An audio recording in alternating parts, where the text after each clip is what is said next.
At 7 a.m., my sister showed up at the apartment door with her suitcase. "I'll live here now," she said, like it was decided. Behind her, my mother's voice cut in, sharp and smug. "We're doubling your rent to cover our expenses." They expected me to flinch, to beg, to fold like always. Instead, I nodded slowly and said, "Then I'll move out." They laughed in my face. That was the last time.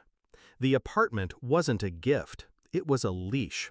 My parents owned the building. I rented from them, always under the illusion it kept me close.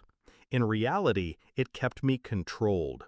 A reminder that even as an adult, I was living under their roof. And my sister? She'd always been the golden one. No job, no direction, but adored. Where she failed, they excused. Where I succeeded, they diminished. Still, I paid, on time, every month. I furnished the place myself, turned 4 bare walls into a home.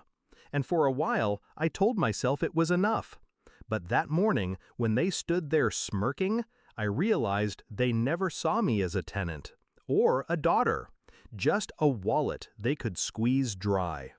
The signs had been there, the sudden maintenance fees, the unexplained hikes in rent, the way my sister conveniently started visiting more often, lingering like she was measuring the curtains. And then came the ultimatum: pay double, accept my sister as a roommate, or get out. That wasn't family, that was extortion. But instead of rage, I felt something else: clarity. I didn't shout, didn't argue, I simply said, "Fine, I'll move."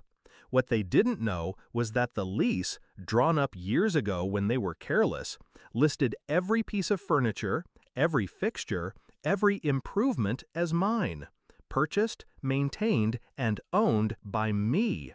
The floors I'd refinished, the appliances I'd installed, the lighting, the custom blinds, even the washer and dryer, all mine.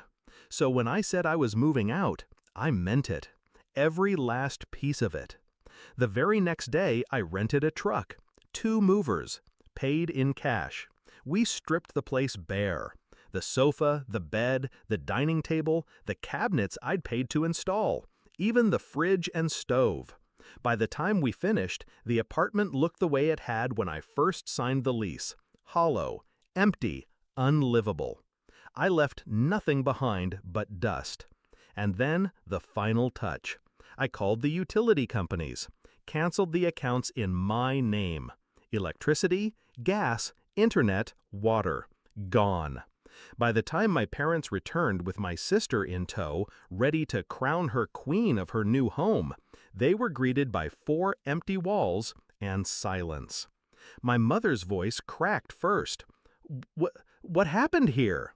I stood in the center of the barren living room, arms folded. I moved out, like I said. My sister's jaw dropped. "But where's the furniture?" I looked at her, calm. "Mine, all of it. Check the receipts." Then I handed them an envelope. Inside, termination of lease, effective immediately. A stack of invoices proving every improvement had been made from my pocket. And, for good measure, a notice from the utilities confirming service shut off. The color drained from my father's face as he scanned the documents. He knew what it meant. Months, maybe years, of repairs before they could rent it again. Money they didn't have. "Enjoy your new apartment," I said softly. "It's exactly what you deserve." I walked out that day without looking back. My new place was smaller, cheaper, but mine. No strings, no chains. My parents had laughed when they thought they had me cornered. My sister had smiled when she'd stolen my space. But now they had an empty shell of an apartment, and I had freedom. Revenge doesn't always come in fire or fury. Sometimes it comes in silence, in empty rooms, in the echo of your footsteps as you leave someone behind with nothing. And as I closed the door, I realized the truth. For the first time in my life, I wasn't living in their house. I was living in my own.